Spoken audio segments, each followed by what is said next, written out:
Hello everyone, hope you're doing well. In the previous chapter, we discussed about mineral resources, and in this chapter, let us discuss about the manufacturing industries. This is chapter number 8 of class 12 geography, and we'll be discussing about the manufacturing industries. We use various items to satisfy our needs. Agricultural products like wheat, rice, etc., are to be processed into flour, husked rice before we consume these. But besides bread and rice, we also require clothes, books, fans, cars, medicines, etc. And these are manufactured in various industries. In modern times, industries have become very important part of an economy.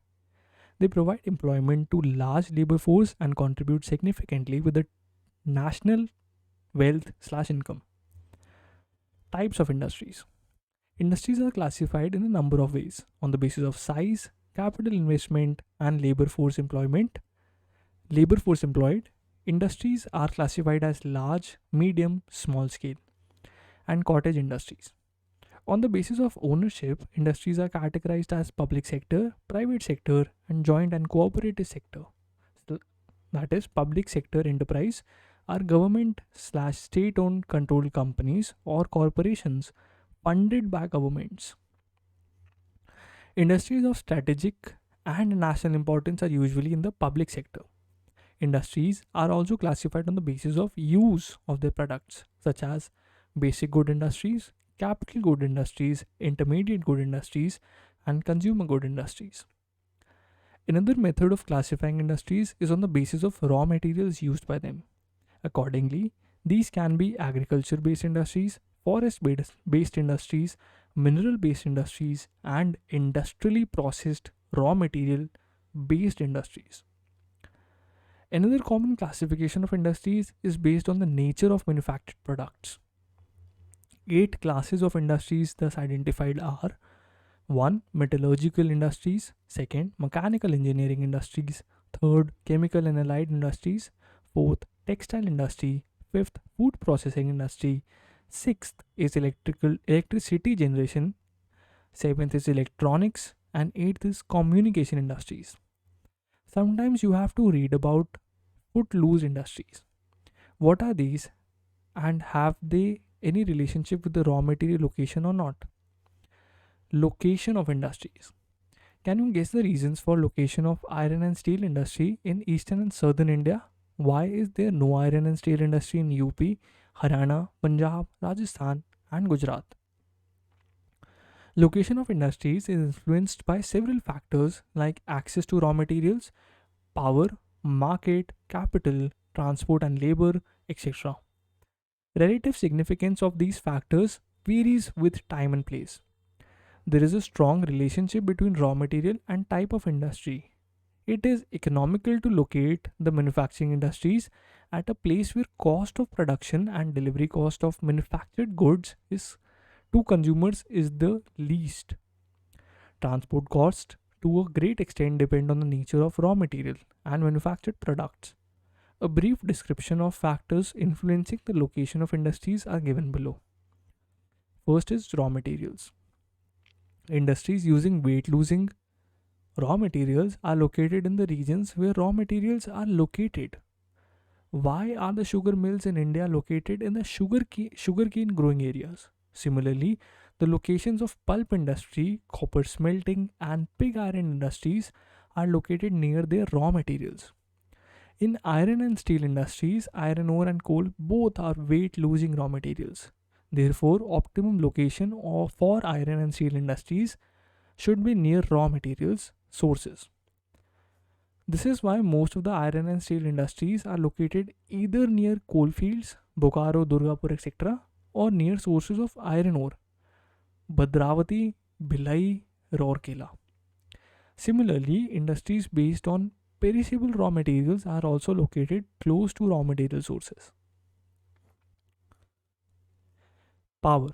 Power provides the motive force for machines, and therefore its supply has to be ensured before the location of any industry. However, certain industries like aluminium and synthetic nitrogen manufacturing industries tend to be located near sources of power because they are power intensive and require huge quantum of electricity. Markets provide the outlet for manufactured products. Machine tools, heavy chemicals are located near the high demand areas as these are market oriented. Cotton textile industries use a non-weight losing raw material and is generally located in large urban center, example Mumbai, Ahmedabad, Surat, etc. Petroleum refineries are also located near the markets as the transport of crude oil is easier and several products derived from them are used as raw material in other industries. Koyali, Mathura, and Bharuni refineries are typical examples. Ports also play a crucial role in the location of oil refineries. Transport. Have you ever tried to find out the reasons for concentration of industries in Mumbai, Chennai, Delhi, and in around Kolkata? It was due to the fact that they initially become the nodal point having transport links. The industries shifted to interior locations only when the railway lines were laid. All major industrial plants are located on the trunk rail routes. Labor. Can we think of an industry without labor? Industries require skilled labor. In India, labor is quite mobile and is available in large numbers due to a large population. Historical factors. Have you ever thought of the reasons for emerging Mumbai, Kolkata, and Chennai as industrial nodes? These locations were greatly influenced by our colonial past. During the initial phase of colonization, manufacturing activities received new impetus provided by European traders. Places like Murshidabad, Dhaka, Bhado- Bhadoi, Surat, Vadodara, Kozhikode, Coimbatore, Mysore, etc., emerged as important manufacturing centers.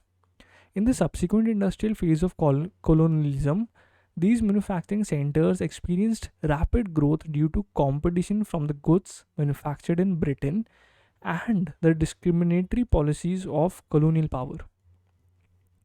In the last phase of colonialism, the British promoted few industries in selected areas. This led to larger spatial coverage by different types of industries in the country. Industrial policy. India, being a democratic country, aims at bringing about economic growth with balanced regional development. Establishment of iron and steel industry in Bhilai and Rourkela were based on a decision to develop backward tribal areas of the country. At present, Government of India provides lots of incentive to industries located in backward areas. Major industries. The iron and steel industry is basic to industrial development of any country. The cotton textile industry is one of our traditional industries. The sugar industry is based on local raw materials which prospered even in the British period. Besides, the more recent petrochemical industry and the IT industry will be discussed later in this chapter. Iron and steel industry. The development of iron and steel industry opened the doors to rapid industrial development in India. Almost all sectors of Indian industry depend heavily on iron and steel industry for their basic infrastructure. Can we make tools to be used in agriculture without iron? The other raw materials besides iron ore and and coking coal essential for iron and steel industry are limestone, dolomite, manganese and fire clay. All these raw materials are gross, weight losing, therefore the best location for the iron and steel plants is near the source of raw materials in India. In India, there is a crescent shaped region comprising parts of Chhattisgarh, northern Odisha, Jharkhand, and western West Bengal, which is extremely rich in high grade iron ore, good quality coking coal, and other supplementing raw materials. The Indian iron and steel industry consists of large integrated steel plants as well as mini steel mills. It also includes secondary producers, rolling mills, and ancillary industries. Integrated steel plants. TISCO. The Tata Iron and Steel Plant lies very close to the Mumbai Kolkata railway line and about 240 kilometers away from Kolkata. which is the nearest port for the export of steel. The rivers Subharnarekha and Kharkai provide the water to the plant. The iron ore for the plant is obtained from Noamundi and Badam Pahad, and coal is brought from Joda mines in Odisha. Coking coal comes from Jharia and West Bokaro coalfields. ISCO. The Indian Iron and Steel Company ISCO set up its first factory at Hirapur and later on another at Kulti. In 1937, the Steel Corporation of Bengal was constituted in association with ISCO and set up another iron and steel producing unit at Bunpur, West Bengal. All the three plants under ISCO are located very close to Damodar Valley coalfields, Raniganj, Jharia, and Ramgarh. Iron comes from the Singhbhum in Jharkhand, water obtained from the Barakar River, a tributary of Damodar. All the plants located along the Kolkata Asanol railway line. Unfortunately, steel production from ISCO fell considerably in 1972-3 and the plants were taken over by the government. Visvavariya Iron and Steel Works Limited, VISL. The third integrated iron steel plant, the Visvesvaraya Iron and Steel Works, initially called the Mysore Iron and Steel Works, is located close to an iron ore producing area of Kemangundi in Baba Budan Hills. Limestone and manganese are available locally, but this region has no coal. At the beginning, charcoal obtained by burning wood from nearby forest was used as fuel till 1951. Afterwards, electric furnaces were installed which use hydroelectricity from the Jog Falls hydropower project. The Bhadravati river supplies water to the plant. This plant produces specialized steels and alloys. After independence, during the second 5-year plan 1956 to 61, three new integrated steel plants were set up with foreign collaboration. Rourkela in Odisha, Bhilai in Chhattisgarh, and Durgapur in West Bengal. These were public sector plants under Hindustan Steel Limited (HSL). In 1973, the Steel Authority of India (SAIL) was created to manage these plants. Rourkela Steel Plant. The Rourkela Steel Plant, set up in 1959 in the Sundargarh district of Odisha in collaboration with Germany. The plant was located on the basis of proximity to raw materials, thus minimizing the cost to transporting weight losing raw material. This plant has a unique locational advantage as it receives coal from Jharia, Jharkhand, and iron ore from Sundargarh and Hindujar. The Hirakud project supplies power for the electric furnaces and water is obtained from the Koil and Sank rivers. Bhilai Street Steel Plant.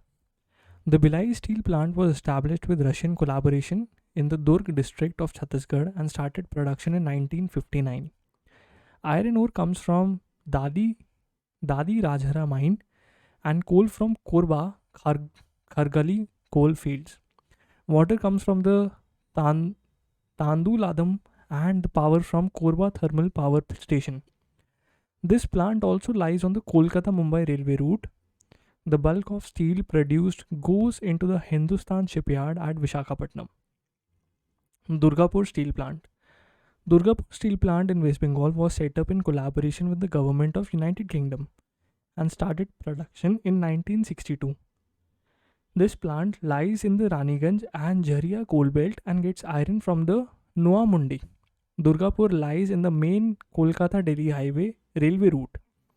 Hydropower and water is obtained from the Damodar Valley Corporation (DVC). Bokaro Steel Plant. This steel plant was set up in 1964 at Bokaro with Russian collaboration. This plant was set up on principle of transportation cost minimization by creating Bokaro Rourkela combine. It receives iron ore from the Rourkela region and the wagons on return take coal to the Rourkela. Other raw materials come to Bokaro from within a radius of about 350 kilometers. Water and hydropower is supplied by the Damodar Valley Corporation. Other steel plants. New steel plants, which were set up in the fourth plan period, are away from the main raw material sources. All three plants are located in the South India. The Vizag steel plant in Vishakhapatnam in Andhra Pradesh is the first port based plant which started operating in 1992. Its port location is of advantage. The Vijayanagar steel plant at Hosapet in Karnataka was developed using indigenous technology. This uses local iron ore and limestone. The Salem steel plant in Tamil Nadu was commissioned in 1982. Apart from these major steel plants, there are more than 206 units located in different parts of the country. Most of these use scrap iron as their main raw material and process it in electric furnaces. The cotton textile industry. The cotton textile industry is one of the traditional industries of India. In the ancient and medieval times, it is used to be only a cottage industry. India was famous worldwide for the production of muslin, a very fine variety of cotton cloth, calicos, and chintz, and other different varieties of fine cotton cloth. The development of this industry in India was due to several factors. One, it is a tropical country and cotton is the most comfortable fabric for hot and humid climate. Second, large quantity of cotton was grown in India. Abundant skilled labor required for this industry was available in the country. In fact, in some areas, people were producing cotton textiles for generations and transferred the skill from one generation to other, and in the process perfected their skills. Initially, the British did not encourage the development of indigenous cotton textiles industry. They exported raw cotton to their mills in Manchester and Liverpool and brought back finished products to be sold in India. This cloth was cheaper because it was produced at mass scale in factories in UK as compared to the cottage based industries of India. In 1854, the first modern cotton mill was established in Mumbai. This city had several advantages as cotton textile manufacturing center. center. It was very close to the cotton producing areas of Gujarat and Maharashtra. Raw cotton used to be brought to Mumbai port to be transported to England. Therefore, cotton was available in Mumbai city itself. Moreover, Mumbai even then was the financial center and the capital needed to start an industry was available there. As a large town, providing employment opportunities attracted labor in large numbers. Hence, cheap and abundant labor too was available locally.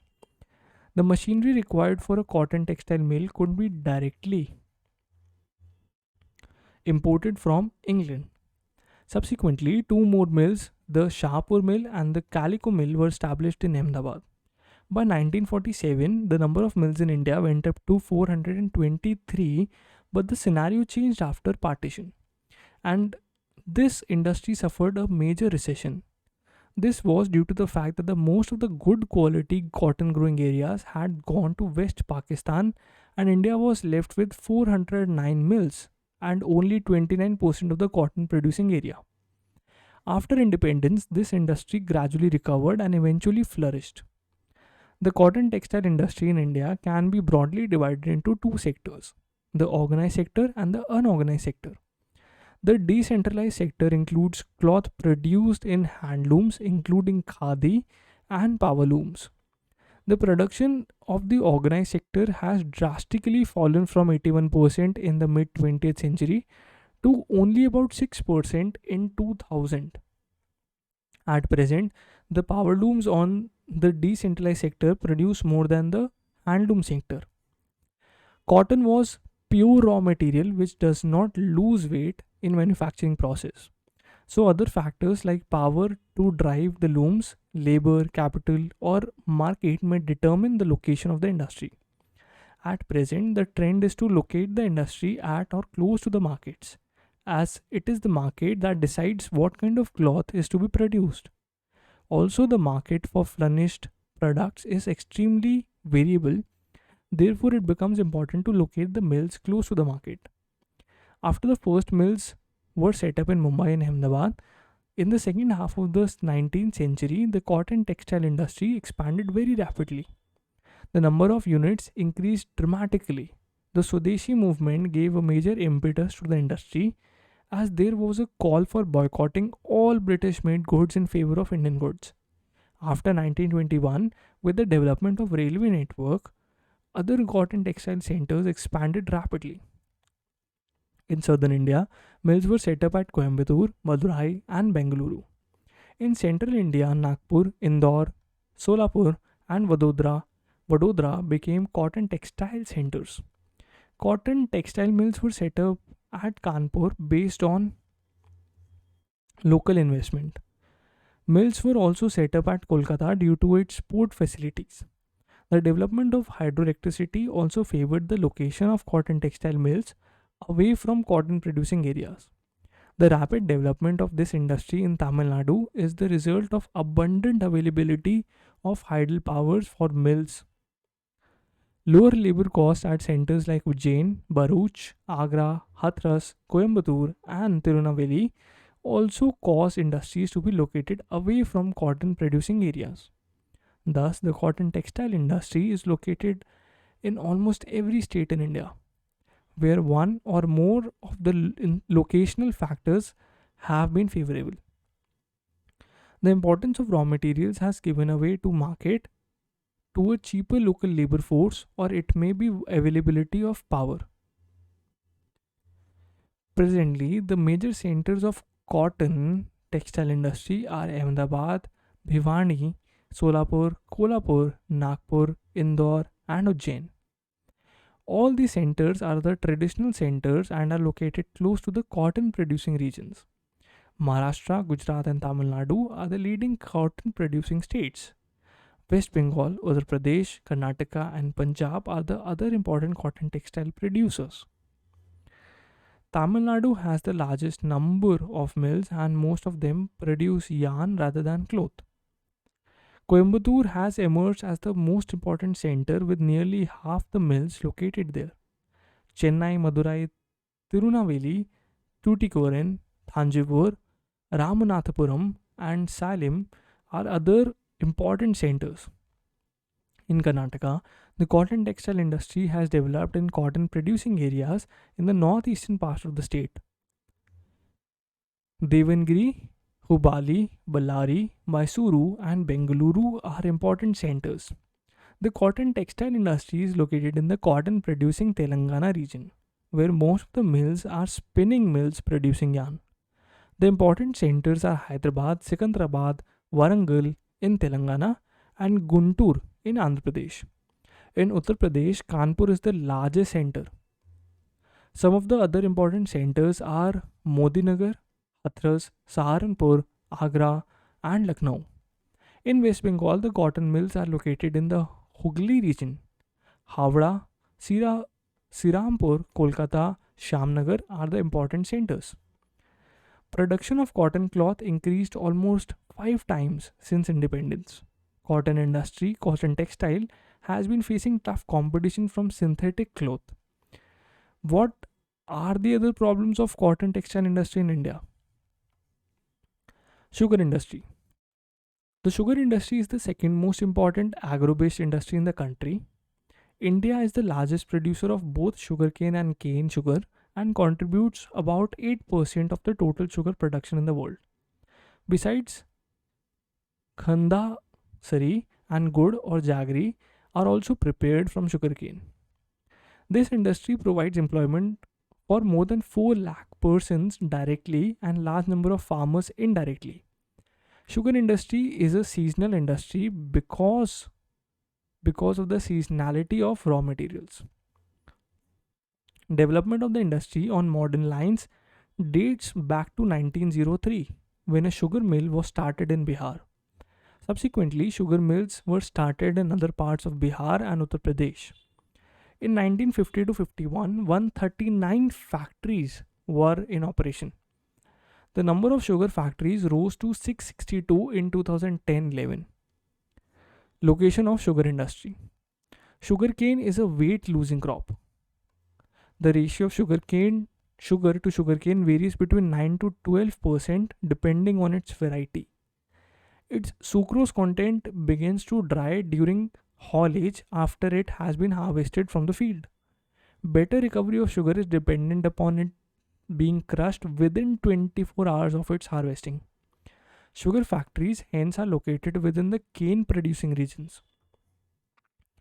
Maharashtra has emerged as a leading sugar producer in the country and produces more than one third of the total production of sugar in the country. Uttar Pradesh is the second largest producer of sugar. The sugar factories are concentrated in two belts, the Ganga Yamuna Doab and the Tarai region. The major sugar producing centers in the Ganga Yamuna Doab are Saharanpur, Muzaffarnagar, Meerut, Ghaziabad, Bagpat, Bulandshahr districts, while Khedi, Lakhimpur, Basti, Gonda, Gorakhpur, Bahraich are important sugar producing districts in the Tarai region. In Tamil Nadu, sugar factories are located in Coimbatore, Vellore, Tiruvannamalai, Villupuram, and Tiruchirappalli districts. Belgavi, Ballari, Mandya, Shivamogga, Vijaypur, and Chitradurg districts are the major producers in Karnataka. The industry is distributed in the coastal regions, that is East Godavari, West Godavari, Vishakhapatnam districts of Andhra Pradesh, and Nizamabad, and Medak districts of Telangana. The other states which produce sugar are Bihar, Punjab, Haryana, Madhya Pradesh, and Gujarat. Saran, Champaran, Muzaffarnagar, Siwan, Darbhanga, and Gaya are important sugarcane producing districts in Bihar. The relative significance of Punjab has declined, although Gurdaspur, Jalandhar, Sangarur, Patiala, and Amritsar are major sugar producers. In Haryana, sugar factories are located in Yamunanagar, Rohtak, Hisar, and Faridabad districts. Sugar industry is comparatively new in Gujarat. Sugar mills are located in cane growing tracts of Surat, Junagadh, Rajkot, Amreli, Valsad, and Bhavnagar districts. Petrochemical industries. This group of industries has been growing very fast in India. A variety of products come under this category of industries. In 1960s, demand for organic chemicals increased so fast that it became difficult to meet this demand. At the time, petroleum refining industry expanded rapidly. Many items are derived from crude petroleum which provide raw materials for many new industries. These are collectively known as petrochemical industries. This group of industries is divided into four subgroups: polymers, synthetic fibers, elastomers, and last, surfactant intermediate. Mumbai is the hub of petrochemical industries. Cracker units are also located in Auraiya, Uttar Pradesh, Jamnagar, Gandhinagar, Hazira, Gujarat, Nagothan, Ratnagiri in Maharashtra, Haldia in West Bengal, and Vishakhapatnam in Andhra Pradesh. Three organizations are working in petrochemical sector under the administrative control of the Department of Chemicals and Petrochemicals. DCP. The first Indian Petrochemical Corporation, IPCL, a public sector undertaking, is responsible for the manufacture and distribution of various petrochemicals like polymers, chemicals, fibers, and fiber intermediaries. Second is the Petrophils Cooperative Limited, PCL, a joint venture of the Government of India and Weavers Cooperative Societies. It produces polyester filament yarn and nylon chips in Gujarat. Third is the Central Institute of Plastic Engineering and Technology, CPET, involved in imparting training in petrochemical industry. Polymers are made from ethylene and polypropylene. These materials are obtained in the process of refining crude oil. Polymers are used as raw materials in the plastic industry.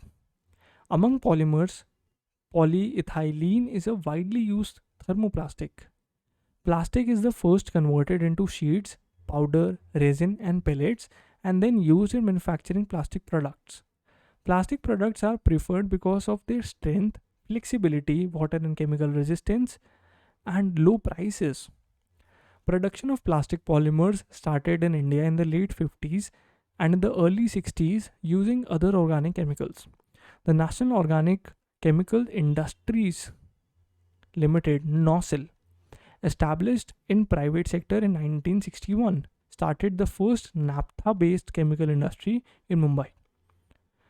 Later, several other companies were formed. The plants located in Mumbai, Baruni, Mettur, Pimpri, and Rishra are the major producers of plastic materials. About 75% of these units are in small scale sector. The industry also uses recycled plastics, which constitutes about 30% of the total production. Synthetic fibers are widely used in the manufacturing of fabrics because of their inherent strength, durability, washability, and resistance to shrinkage. Industries manufacturing nylon, polyester yarns are located in Kota, Pimpri, Mumbai, Modinagar, Pune, Ujjain, Nagpur, and Udna. Acrylic staple fiber is manufactured in at Kota and Vadodara. Though plastics have become inseparable items in our daily use, they have affected our lifestyle. But due to its non biodegradable quality, it has emerged as the greatest threat to our environment. Hence, use of plastic is being discouraged in different states of India. Do you know how does plastic adversely affect our environment? Knowledge based industries. The advancement of information technology has profound influence on country's economy. The information technology IT revolution opened up new possibilities of economic and social transformation. The IT and IT enabled business processes outsourcing ITES BPO service continues to be a robust growth path. Indian software industry has emerged as one of the fastest growing sectors in economy. The software industry has surpassed electronic hardware production. The Indian government has created a number of software parks in country. India's software industry has achieved a remarkable distinction for providing quality products. A large number of Indian software companies have acquired international quality certification.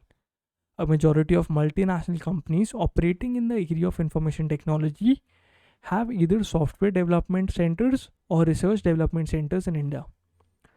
A major impact of this growth has been employment creation, which is almost doubled every year. Liberalization, privatization, and globalization and industrial development in India. The new industrial policy was announced in 1991. The major objectives of this policy were build on gains already made, correct, correct the proportion distortions or weaknesses that have crept in, maintain a sustained growth in productivity and gainful employment, and attain international competitiveness. Within this policy, measures initiated are: first, abolition of industrial licensing; second, free entry to foreign technology; third, foreign investment policy; fourth, access to capital market; fifth, open trade; sixth, abolition of phased manufacturing program; seventh, liberalized industrial location program. The policy has three main dimensions: liberalization, privatization, and globalization. The industrial licensing system has been abolished for all except six industries related to security, strategic, or environmental concerns. At the same time, the number of industries reserved for public sector since 1956 have been reduced from 17 to 4. Industries related to atomic energy, substances specified in the schedule of the Department of Atomic Energy, as well as railways, have remained under the public sector. The government also has decided to offer a part of the shareholdings in the public enterprises to financial institutions, general public, and workers.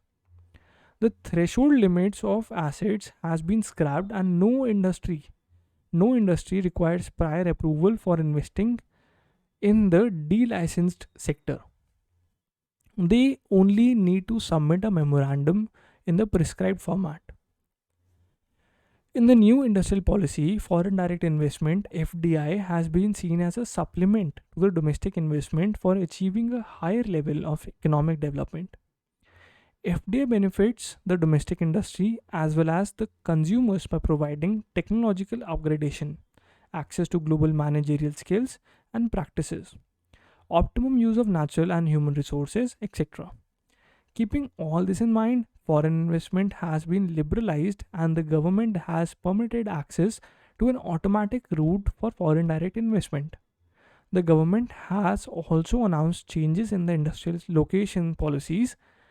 Industries are discouraged in or very close to large cities due to environmental concerns. The industrial policy has been liberalized to attract private investors, both domestic and multinationals. New sectors like mining, telecommunications, highway construction, and management have been thrown open to private companies. In spite of all these concessions, foreign direct investment has not been up to the expectation.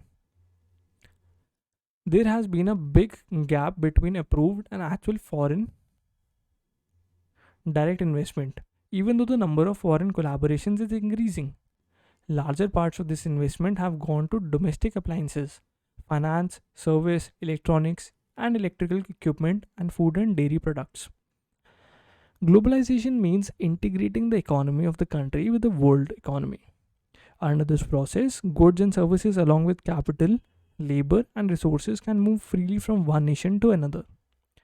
The thrust of globalization has been to increase the domestic and external competition through extensive application of market mechanism and facilitating dynamic relationship with the foreign investors and suppliers of technology. In the Indian context, this implies 1. Opening the economy to foreign direct investment by providing facilities to foreign companies to invest in different fields of economies activity in India. Second, removing restrictions and obstacles to the entry of multinational corporations in India. Third, allowing companies to enter into foreign collaboration in India and encouraging them to set up joint ventures abroad. Fourth, carrying out massive import liberalization programs by switching over from quantitative restrictions to tariffs in the first place, and then bringing down the level of import duties considerably. And fifth, instead of set instead of a set of export incentives, opting for exchange rate adjustments for promoting export. Industrial regions in India. Industries are not evenly distributed in the country. They tend to concentrate on certain locations because of the favorable locational factors. Several indices are used to identify the clustering of industries. Important among them are 1. Number of industrial units, 2nd. Number of industrial workers, 3rd. Quantum of power used for industrial purpose, 4th. Total industrial output, and 5th. Value added by manufacturing. Major industrial regions of the country are given below in some details. So there's a box that tells us about the industrial regions and districts. Major industrial regions are 8, minor regions are 13, and industrial districts are 15. We would take the liberty of leaving this box to you for reading. The first is Mumbai Pune Industrial Region. It extends from Mumbai Thane to Pune and adjoining districts of Nashik and Solapur. Besides, industrial development has been rapid in Kolaba, Ahmednagar, Satara, Sangli, and Jalgaon districts. Development of this region started with the location of cotton textile industry in Mumbai. Mumbai, with cotton hinterland and moist climate, favored the location of cotton textile industry. Opening of the Suez Canal in 1869 provided impetus to growth of Mumbai port. Machines were imported through this port. Hydroelectricity was developed in the Western Ghat region to meet the requirements of this industry.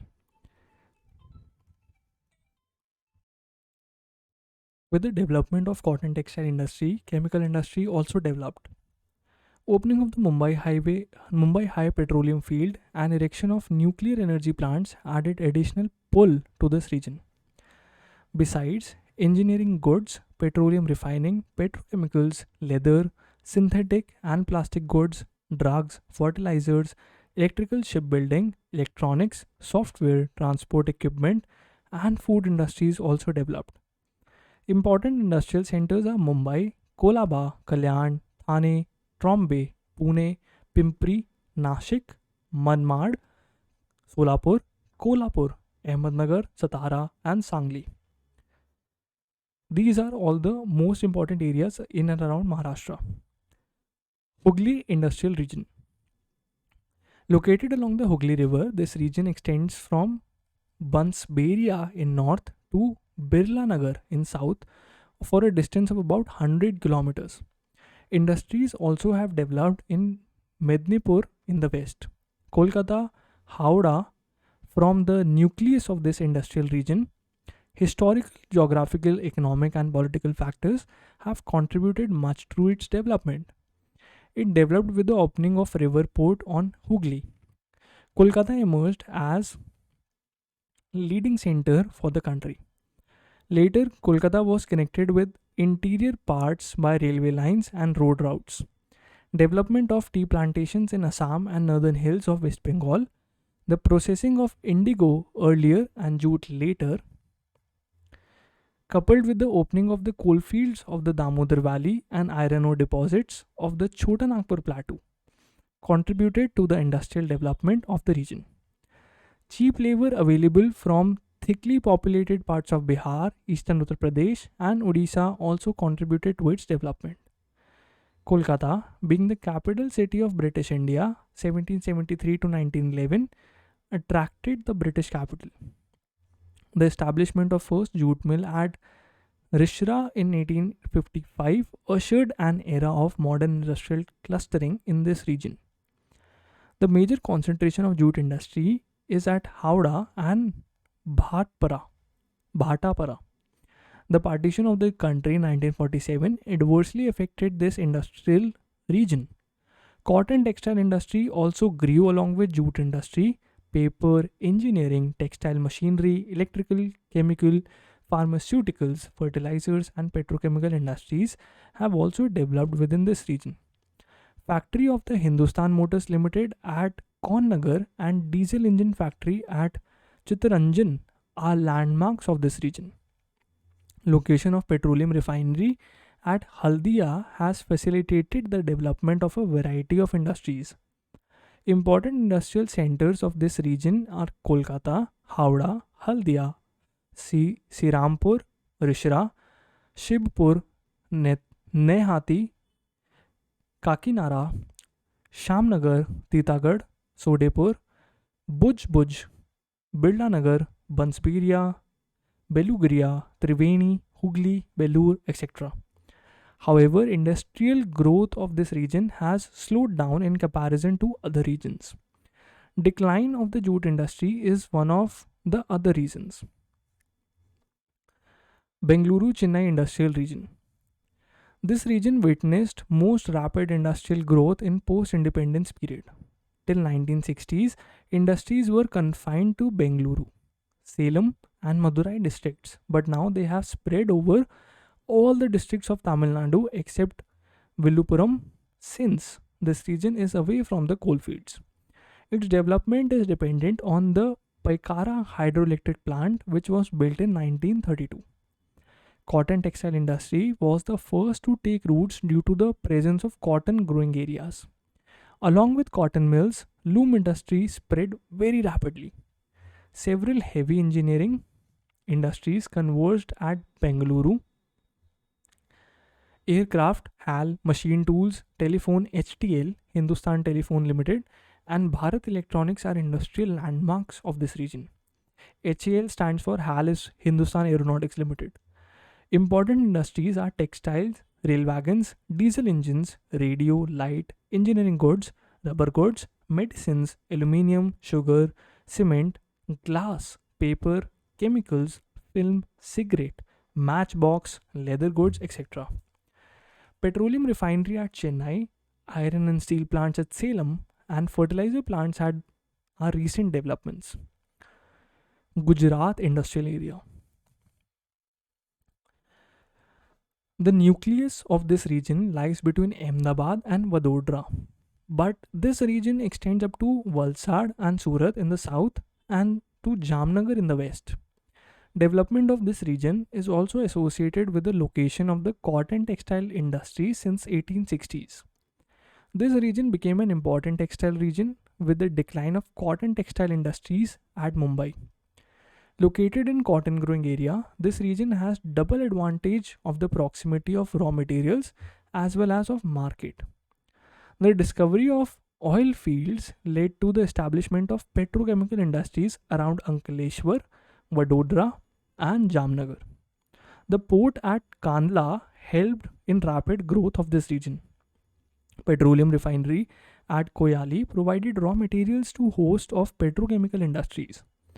The industrial structure is now diversified.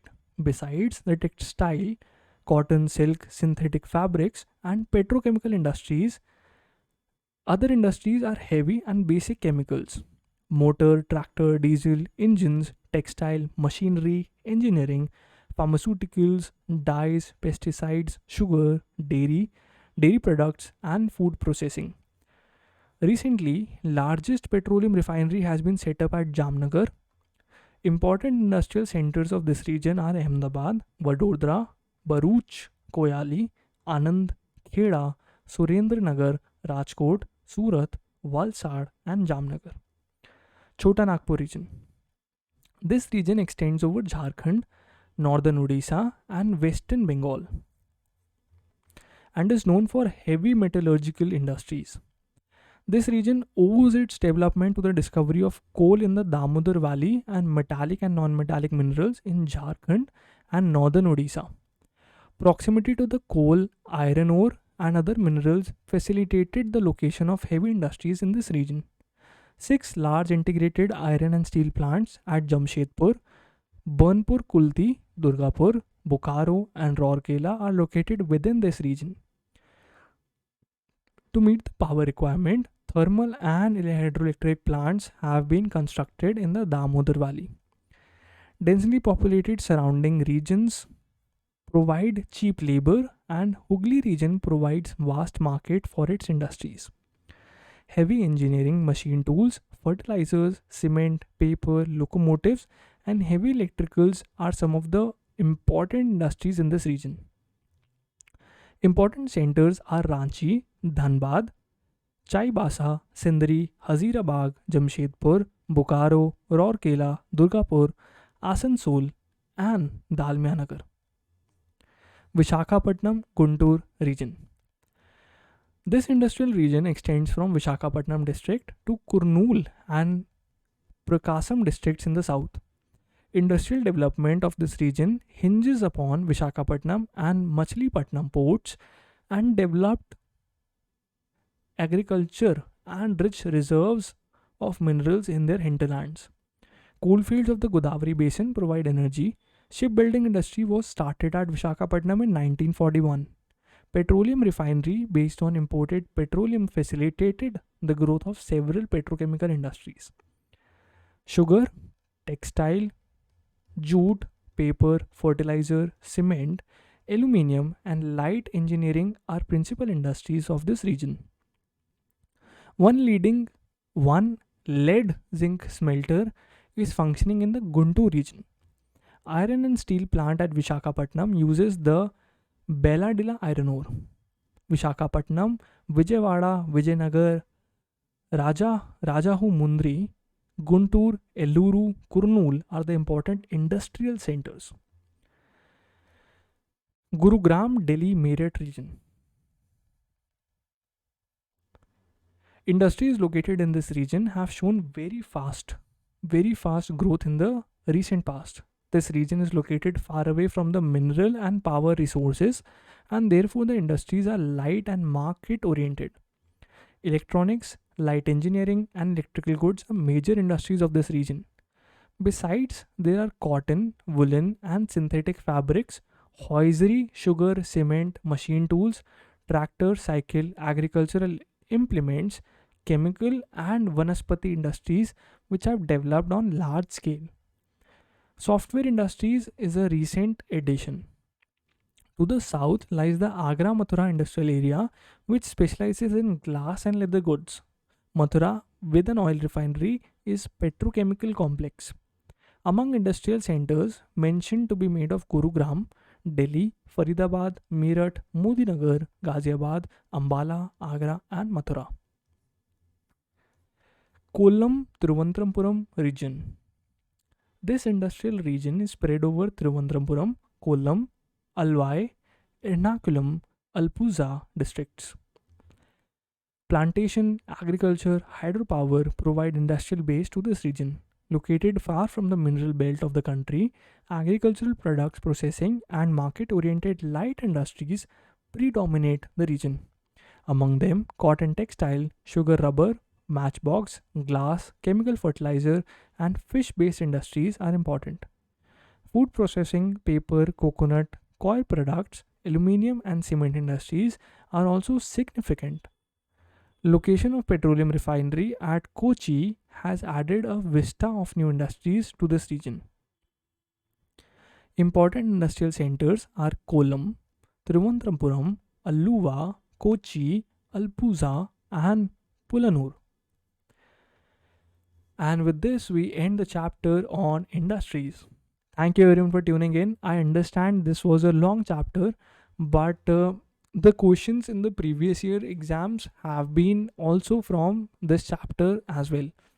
And the significance of this chapter thus improves a lot, and it's very important to understand and know this chapter because it tells us about all the industrial towns and areas that are present in this country and all the industries that are present in the country. Hence, this chapter becomes important for us from prelims and mains point of view.